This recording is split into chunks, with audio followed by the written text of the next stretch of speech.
y que como yo también lo sabía, pues lo leí. Dice así: y sabemos que a los que aman a Dios, todas las cosas le ayudan a bien. Cuando tú lees esto, es algo que no te cuadra en la mente. Esto es a los que conforme a su propósito son llamados. Pero lo que rompe todo es que sabemos que los que aman a Dios, todas las cosas le ayudan a bien. Y esto es algo que no se puede entender, porque nos pasan mil y una cosa que no sabemos realmente si está dentro del concepto de bien. Sabemos que todos los que aman a Dios, todas las cosas le ayudan a bien. Pero muchas más cosas de las que no entendemos nos suceden diariamente y no entendemos porque muchas veces culpamos a Dios. Así que el título de esta prédica sería: no tenemos que preguntarle a Dios por qué, sino para qué. Así que, ¿por qué te sucede esto? No tiene mucho funde, sino para qué te ha sucedido este asunto. Y por eso la prédica de hoy es: ¿para qué te sirve? O ¿para qué? Sino ¿por qué? Y por qué es lo que vamos a mirar en esta tarde. Romanos dice que todo lo que nos sucede es para bien. Pero muchas de las cosas que nos suceden al cristiano no tienen explicación. Pero sin embargo suceden continuamente. Pero Dios nos dice en la Biblia que todo lo que acontece es para bien. Luego, hemos tenido la mala fortuna de aplicarle a Dios las cosas malas. Y le decimos a Dios que, bueno, pues uno tiene una enfermedad y dice, bueno, pues si Dios me la ha mandado, ¿creéis que Dios puede mandar enfermedades? Pues entonces, ¿por qué le culpamos a Dios? Ahora, ¿que tú puedas pasar por una enfermedad? Sí. Entonces nuestra pregunta no es por qué, sino para qué yo he pasado por esta enfermedad. Así que los muchos cristianos y los pocos cristianos culpamos algunas veces a Dios, y otros se resignan diciendo, bueno, si Dios me ha mandado esto, yo voy a soportarlo. Pero es que Dios no manda, porque cuando tú y yo leemos la Biblia, Dios está en contra de mandar enfermedades, porque Dios no manda ninguna enfermedad. En el capítulo 1, versículo 12 al 13 del libro de Santiago nos recuerda que ninguno que es tentado de parte del mal sea de parte de Dios, porque Dios no tienta a nadie con el mal. ¿Dejamos clara esta aclaración? Así que cuando te venga algo malo no digas, bueno, si Dios me ha mandado esto, Dios no manda nada, porque Dios no tiene relación con lo malo, porque Dios es bueno y para siempre su misericordia. Así que no relacionemos las cosas de Dios por querer satisfacer y decir, bueno, yo voy a aguantar esto porque esto me lo ha mandado Dios. Jamás Dios te va a mandar nada malo, porque la Biblia en el libro de Santiago, capítulo 1, versículo 12 al 13 nos dice que nadie que recibe algo malo diga que es de parte de Dios, porque Dios no puede tentar a nadie con el mal. Porque ¿qué clase de Dios sería que le mandara a una persona cierta enfermedad? ¿Qué clase de Dios sería que se arruinara? ¿Qué clase de Dios sería que lo único que posee se te perdiera? No sería un Dios normal, sería un Dios fuera de lo contraste de la natural. Así que tenemos que empezar a entender en las circunstancias en las que vivimos y en las que andamos y en las que caminamos. Tenemos que preguntar esta verdad. Señor, ¿por qué me permites pasar por estas circunstancias? Porque Dios tiene un plan y un propósito. Y el plan y el propósito de Dios es que de todas las cosas que Dios ve que te han pasado malas, Él quiere cambiarlas para hacerlas buenas. No es que Dios te haya mandado lo malo, sino que ya que te viene lo malo, Dios va a tratar de que eso malo sea lo mejor posible y restaurar lo mejor posible. Una de las verdades que nosotros debemos de entender en el Evangelio es que si todo lo que nos sucede es para bien, ¿qué es lo que yo tengo que aprender cuando estoy pasando algo malo? ¿Qué es lo que yo tengo que aprender cuando estoy pasando por un momento difícil? ¿Qué es lo que yo tengo que aprender? O aprender lo que Dios quiere que aprendamos.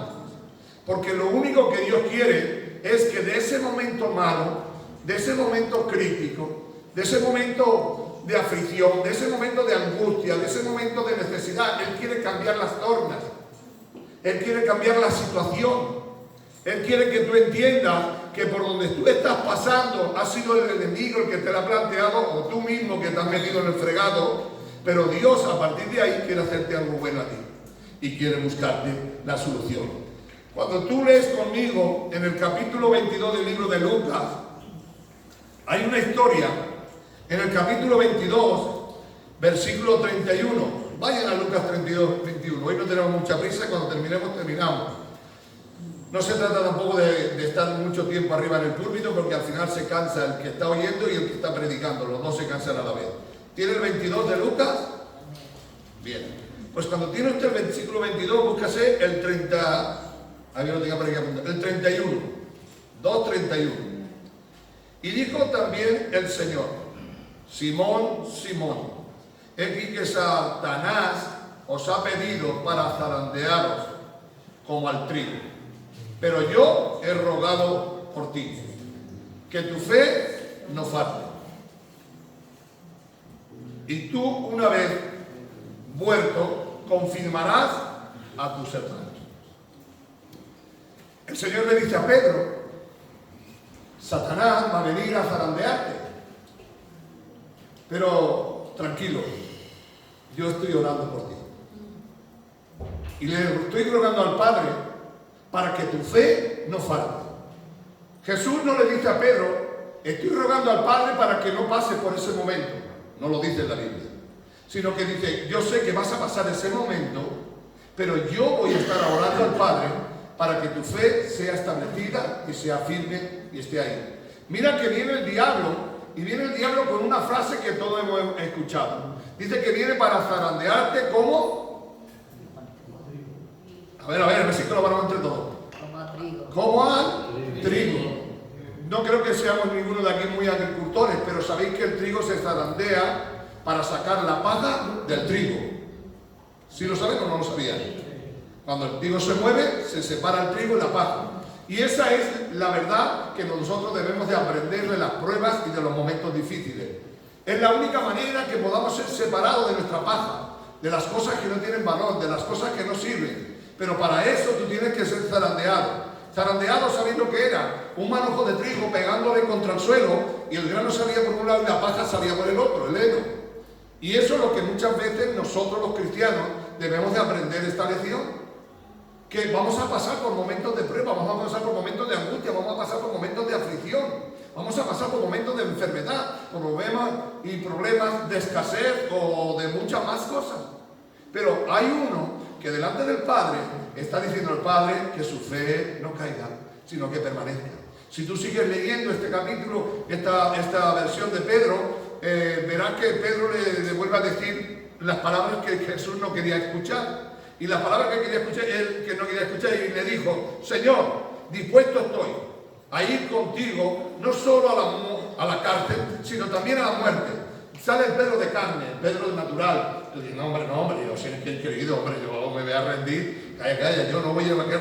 Le dice el Señor, al final le dice: mira Pedro, por haber dicho esto, te voy a decir la verdad que te va a pasar a ti. Y la verdad es que antes que el gallo cante 3 veces, antes que el gallo cante 2 veces, tú me negarás. ¿Cómo le negó? ¿Qué es lo que sucedió? Que Pedro le negó. El diablo fue a por él. El diablo fue a destrozarlo. Pero Dios sabía que esa prueba que iba a venir a Pedro sería para zarandearlo, sería para quitarle la paja y dejar el trigo, lo positivo, lo que tiene de Dios, lo que vale para Dios. Lo otro es paja que se te quitará en muchos días, pero cuando te coge el diablo y te masaca de verdad, se te va a quitar más de la mitad en un tirón. No me entendieron. Cuanto mayor sea la prueba, cuanto mayor sea el problema, cuanto mayor sea la dificultad, mucha más paja se va a caer. Y entonces, cuando se quite toda esta paja, el Señor sigue rogando: Señor, que permanezca, que Pedro esté ahí en ese lugar, que Pedro, aunque me va a negar, aunque va a decir que no me conoce, aunque va a decir por su boca 1000 y una cosa, solo te ruego que su fe siga estando en el corazón. Que cuando pase ese momento, que cuando pase ese trago, que separe la paja del trigo, Él vuelva a mí y vuelva a entender que yo le he puesto esta prueba para que Él sea el que beneficie a sus hermanos. No sé cuánto me están entendiendo en esta tarde. Tú estás pasando por un momento y esa experiencia te tiene que ser para valorar y saber cuando otros pasen por ahí decirle, chaval, yo pasé primero, no te preocupes, se puede salir, hay salida del problema, hay salida de la situación en que te encuentras. Yo he visto respuesta porque hay uno que está orando por ti y por mí, se llama Jesús de Nazaret. Así que Pedro tiene ese problema. Pedro es un hombre impulsivo, Pedro es un hombre lanzado. ¿Qué, Señor? No digas tonterías, Señor, yo no te voy a negar. ¿Por qué? Porque cuando nos sentimos prepotentes, cuando nos creemos espirituales, cuando nos creemos mujeres y hombres de Dios, que a mí no me derriba el diablo te puede derribar. Lo único que te puede salvar es tu fe. Porque cuando hay los principios que se te van abajo, cuando tú lo que tenías puesta tu visión y tu proyecto se te ha ido al traste, se te va todo el mundo entero, pero tú tienes que seguir teniendo agarrada tu fe, que es el ancla, el barco que no se mueve, pase lo que pase, venga lo que venga a tu vida. Si tú estás agarrado en Cristo, seguro que puedes encontrar la solución a tu problema. Pedro, ¿os imagináis, hermano, el chasco de Pedro? Por la noche no cantó el gallo 3 veces y ya había negado a Jesús 3 veces. No había el gallo cantado 2 veces y ya estaba negando. ¿Y sabes lo que negó? No conozco a tal persona. No, tú eres uno de ellos. No, yo no soy, ni lo conozco, ni sé quién es. Claro, conmigo no cuenta. Yo no sé quién es. El miedo le entró en el cuerpo. La duda le entró en el cuerpo. La confusión le entró en el cuerpo. De tal manera que Pedro se va. Y se va a pescar de nuevo a lo que hacía antes en el mundo. Era un pescador. Pero Jesús ha resucitado. Y Jesús tiene un encuentro con él. Y cuando lo ve Jesús, se acerca a él y le dice la palabra mágica. Le dice la palabra que cambia. Le dice la palabra que transforma. Le dice, Pedro, ¿me amas? Sí, te amo. Porque Pedro amaba a Dios. Con toda su locura, amaba a Dios. Le vuelvo a decir, Pedro, ¿me amas? Te amo con todo mi corazón. El Señor le dice, pastorea mis ovejas, cuida a tus hermanos. Le dice la tercera vez que necesitaba escuchar Jesús la palabra de él. ¿Me amas? Él responde, tú lo sabes todo. Quiere decir que no necesitaba que Dios le diera la respuesta, pues él ya la sabía, la respuesta que Pedro iba a dar. Entonces le dijo, ve y pastorea y cuida y confirma y levanta el corazón de tus hermanos. Y fue el primer líder que dijo, no, vamos a seguir para adelante. Esto es que Cristo ha resucitado. Y predicó y habló de la palabra de Dios. ¿Dónde quiero llegarte a ti en esta tarde? Jesús no quería quitarle a Pedro el momento de la prueba. Solamente quería decirle, yo estaré contigo en ese momento difícil. Yo te voy a ayudar, te voy a socorrer, te voy a levantar. Pero tú vas a tener que sufrir, tú vas a tener que padecer, porque yo te voy a permitir que pases por ese lugar. Hermano, Dios le podía haber quitado a Abraham que no matara a su hijo. Pero no estaba Dios en ese asunto. Dios estaba en el asunto de que tenía que probar el corazón de Abraham. Pero porque Dios es un masoquista y que le gusta que sufran sus hijos. No, era una prueba que había de venir a su vida. Y tenía que entender que tenía que elegir entre Dios o su hijo. Él eligió a Dios. Y cuando tú eliges a Dios, Dios te regala a tus hijos. Digan aleluya. Aleluya. Digan gloria a Dios. Gloria a Dios. Cuando tú te entregas a Dios, Dios te hace lo demás, pero tú te entregas a Dios. Así que cuando este asunto que estamos leyendo, si alguno quiere que está apuntando, se encuentra en el libro de Juan, capítulo 21, versículo 15 al 17, es donde Pedro entiende y habla con él y se convierte de un corazón y una vida para Dios. La Biblia nos enseña que Pedro, en su locura, lloró y sufrió y padeció y creyó que ya no tenía esperanza, porque el diablo vino, hermano, a degollarlo. El diablo no vino para tocarle, el diablo no vino para pasarle la mano, el diablo vino para cargarse de un asalto entero. ¿Tú te imaginas que Pedro, un hombre de Dios, que negara a Dios públicamente y que de nuevo se fuera a pescar, que dejara de ser lo que era porque creía que ya no había respuesta a sus pecados, creía que ya no había solución a sus problemas? Pero Dios seguía estando con él. Cuando Pedro le negó, seguía estando. ¿Sabes por qué? Porque Jesús le vino desde la puerta y le dijo, te amo, te quiero, Pedro. Más negado, pero ya te lo dije yo, cabezón. ¿Qué quiero un cabezón? Si te dije yo que tú me ibas a negar. Pero es que o si os dais cuenta en el texto, Jesús no quería escuchar la segunda frase que le dice cuando le dice no te dejaré, no te negaré. Eso no quería escucharlo, porque el Señor Jesús sabía que le iba a negar y que lo iba a hacer eso. Entonces él quería que se ahorrara, y muchas veces tú y yo nos podíamos ahorrar la mitad del sufrimiento si no colocáramos a Dios más allá de la fuerza que nosotros tenemos. Jesús quería simplemente hacerle cambiar las buenas cosas por las malas que le estamos pasando. Así que el propósito de Dios, cuando tú estás pasando por un momento difícil, cuando tú estás, solamente puede hacer una cosa. No te puede quitar el momento de la prueba, no te puede quitar el momento del sufrimiento. Solamente quiere cambiar esa situación para que aprendas algo bueno en el nombre de Jesús. Amén. Lo que Dios quiere es que aprendas una lección, pero si no la aprendes, vas a sufrir 2 veces. Porque Dios lo que quiere es cambiar. A ver, hemos dicho que Dios no hace nada malo. Así que no culpes más a Dios. No digas que Dios te ha mandado una enfermedad.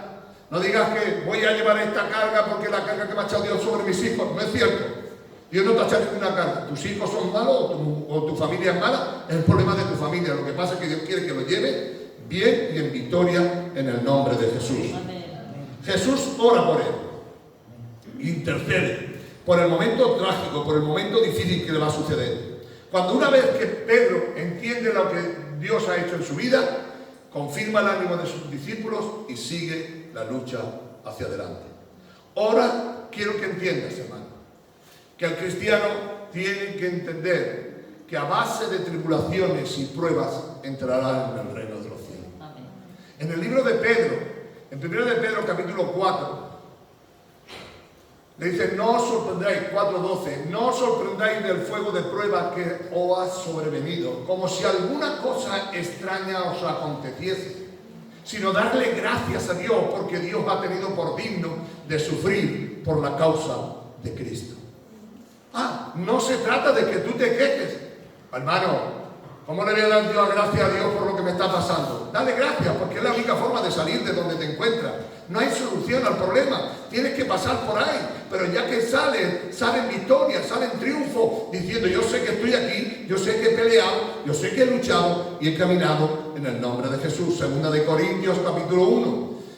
2 de Corintios capítulo 1 nos va a enseñar una verdad que puede llevarnos a otro nivel de ver el Evangelio de Cristo. En ese libro nos enseña el sufrimiento y la lucha del apóstol Pablo, pero esa lucha y ese sufrimiento que tenía el apóstol Pablo, algunos se lo tomaron como problema. 2 de Corintios 1:4. 2 de Corintios 1:4. Espera que lo encuentro, lo tengo por aquí. Mirad lo que dice en 2 de Corintios 1:4. El cual nos consuela en todas nuestras tribulaciones, para que podamos también nosotros consolar a los que están en cualquier tribulación, por medio de la consolación con que nosotros somos consolados en Dios. No puedes consolar a alguien si tú no has pasado por ahí. Siempre para ayudar a un toxicómano, a un drogadicto, que es más vulgar, tiene que ser otro drogadicto que sepa por dónde ha pasado. Porque ¿cómo le puedes decir tú a una persona que está pasando el mono ese, que yo no sé ni lo que es, pero pasando el mono, le dices, esto no es nada, chaval, esto estás tú haciendo aquí tontería? Oh, no, perdóname. Una persona que ha pasado por ahí le va a decir, yo he sufrido, yo sé lo que has padecido, pero te digo que se puede salir, porque yo he salido. Digan aleluya, digan gloria a Dios. Gloria a Dios. Así que Pablo reconoce que todas sus tribulaciones solo tenían un proyecto. ¿Cuál era el proyecto que tenía? Era uno. Es que cuando él sufría, podía ayudar a otros que sufrían. Porque jamás nosotros podemos ayudar a nadie si no sufrimos primero las consecuencias. Pero ¿qué proyecto tenía en que Pablo sufriera? Si tú sigues leyendo todo el capítulo. En el versículo 9 del que estamos leyendo, dice algo tremendo. Pero tuvimos en nosotros mismos sentencia de muerte, para que no confiésemos en nosotros mismos, sino en Dios que resucitó de los muertos. Esto era la profundidad de la seguridad de lo que estaba sufriendo Pablo, para que aprendiera a confiar en Dios. Y tú y yo pasamos por tribulaciones y angustia y momentos difíciles para que aprendamos a confiar en Dios. El apóstol Pablo dice, cuidado, que los sufrimientos que yo he tenido no eran cualquier cosa. Estábamos a riesgo de perder nuestra propia vida. Hemos estado echados para los leones, iban a matarnos, iban a comernos las fieras, pero solamente tenía un propósito el pasar yo por esa prueba, es que confiase por completo en Dios. Y yo quiero que en esta noche tú y yo entendamos de parte del Dios del cielo, que las pruebas que nosotros pasamos, los momentos que pasamos difícilmente nosotros, tienen un plan y un propósito, es consolar a otros, es ayudar a otros. Le dice a Pedro, esto te va a servir para después poder confirmar el ánimo de los hermanos. ¿Cómo le podía animar si todos habían abandonado a Jesús? ¿Cuántos saben que todos habían abandonado a Jesús? Amén. Solo después Juan se quedó a los pies de la cruz, solo Juan. De todos los 12, solo Juan. Bueno, 11 porque el otro era un traidor. Pero de los 11, solo uno, Juan, estuvo ahí en la cruz. Pero todos abandonaron a Jesús. Luego todos habían decepcionado a Jesús. Pero sin embargo Pedro, que había sido el más bruto, porque hasta había negado a Jesús, Dios lo había confirmado y ahora va y le dice, sí hermano, hay salida, has negado a Jesús, yo también lo negué, lo dejemos en la estacada, pero Dios me perdonó, Dios me ha restaurado, tú también puedes ser restaurado, tú también puedes ser restaurado. Dios es el Dios de toda consolación. Digan aleluya, digan gloria a Dios. La verdad de hoy está siendo revestida de la justicia de Dios. Es imposible que Dios pueda quitar por donde tengas que pasar, tienes que pasar. Lo único que Dios va a ver lo malo que el diablo quiere hacer contigo para que salga en victoria. Así que, vamos, y me queda un versículo que compartir con vosotros. El libro de Pedro, capítulo 1, primera de Pedro, capítulo 5. Los que suelen leer ya saben ese capítulo 5 es muy famoso. Me hicieron un regalo y lo tengo siempre puesto en mi cabecera, donde en mi habitación tengo un cuadro que me regaló mi hermano Javier, que está con el Señor, el candidato que tenía yo en la Unión, ya está con el Señor, y me regaló un cuadro, y lo tengo firmado por él. Y dice así en el texto bíblico, el 8, sed sobrios y velad, porque vuestro adversario el diablo, como león rugiente, anda alrededor buscando a quien devorar, el cual resistir firmemente en la fe, sabiendo que los mismos padecimientos se van cumpliendo a vuestro hermano en todo el mundo. Digan conmigo, todo el mundo. Todo el mundo. No eres el único que por donde pasas, porque muchas veces sabes lo que nos pasa, hermano. Todo lo malo me toca a mí, siempre me pasa a mí, siempre estoy sufriendo yo. Pues no, que sepas tú que todo el mundo sufre. Y que sepas tú que todo el mundo pasa por ahí, en una manera o en otra. Ahora, ¿cuál es el fin de que estés pasando por ese momento? Dice el 10, mas el Dios de toda gracia, que nos llamó a su gloria eterna en Jesucristo, después que hayáis padecido un poco de tiempo, Él mismo os perfeccione, os afirme, os fortalezca y os establezca. Tiene un fundamento en lo que Dios está haciendo. Y son los 4 pilares fundamentales de la prueba y la tribulación. Esos 4 pilares fundamentales que hay en la Biblia son que es para fortalecernos, para ser fuertes, hombres fuertes, para ser hombres firmes, para ser fortalecidos y establecidos en el reino eterno de Dios. Así que cuando alguno se halle en dificultades de prueba, no culpe a Dios. Dios no te puede tentar con lo malo, pero Dios quiere sacar de eso malo cosas buenas. Entonces tú tienes que estar camoto con lo que yo te estoy diciendo.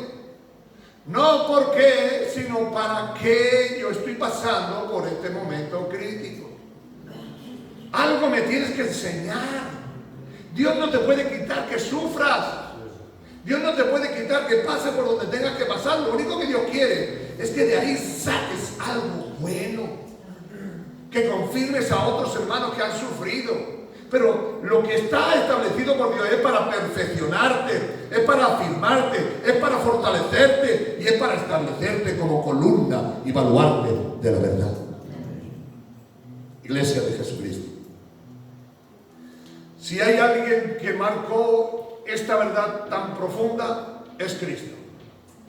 Si alguien sufrió, no sufrió nadie más que Cristo. Si alguien padeció, no padeció nadie más que Cristo. Si alguien tuvo escasez, él no tenía techo, ni siquiera tenía pan propio, todo era prestado. Él no tenía ni ropa, ni tenía nada, todo era prestado. Pero él nunca dijo que tenía falta de nada. Porque cuando manda a sus discípulos y les dice, cuando fuisteis y predicaste los 70, ¿os faltó algo a alguien? Dijo, no, Dios no suplió.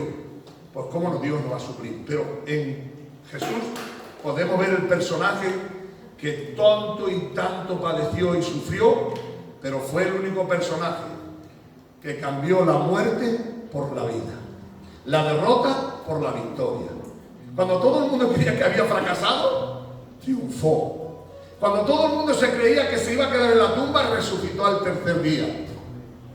Y esto es lo que nos enseña. Claro que te puede aconsejar Jesús. Claro que te puede aconsejar Jesús. Él ha pasado por ese momento. Él ha estado ahí en ese momento, en esa dificultad. Así que, hermanos, cuando hay alguien que le dice, ay Señor, dame fe, cuidado, que Dios te puede meter para que tengas fe, pero la fe se muestra cuando tienes tentado, cuando pasas por momentos difíciles. ¿Dónde quiero llegar en esta tarde? Quiero llegar a esta verdad que puede cambiar el círculo de tu vida y que a partir de hoy pueda hacer una nueva experiencia. No provoques más a Dios, porque el diablo se ríe, porque el diablo se sabe que ha sido él el que te ha mandado eso, y tú le dices, Dios mío, ¿por qué me has mandado esto? No le digas eso. ¿Para qué? ¿Para qué he tenido que sufrir esto? Verás cómo Dios te mostrará los puntos, y el único punto que tiene Dios es para perfeccionarte, es para afirmarte, para fortalecerte y establecerte como un miembro de Dios Todopoderoso. Hoy llévate esta verdad sencilla, práctica, real. Y la verdad de esta es que a través de tribulaciones y pruebas entraremos en el reino de los cielos. En el libro de los Hechos, si lees, es espectacular. Dice que la iglesia estaba siendo atosigada, que la iglesia estaba perseguida, que la iglesia estaba metiendo en la cárcel. Dice que solamente hicieron una oración. Y la oración, ¿sabe la que fue? Señor, líbranos de nuestros enemigos. No es cierto. La única oración que hicieron es, Señor, mientras ellos nos persiguen, mientras ellos nos maltratan, mientras ellos nos oprimen, solamente danos poder y autoridad para predicar tu evangelio, sanando enfermos, liberando a los demonios, para que la gloria de Dios caiga sobre nosotros. Amén. Ponte en pie, vamos a orar a Dios. Ya no digas, ¿por qué? Cámbialo por ¿para qué? Padre, en el nombre de Jesús, tu palabra que es viva y eficaz y más cortante que cualquier espada, sencilla, práctica y real. Gracias que tú estás en los momentos difíciles. Gracias que tú nos ayudas en nuestras pruebas y en nuestras tribulaciones. Gracias, Señor, porque no te preguntamos por qué, sino para qué. Porque tú no puedes tentarnos con el mal, pues tú eres el Dios Todopoderoso y todo lo bueno, lo puro, lo santo y lo recto es tuyo. Gracias, Padre, en el nombre de Jesús. Amén.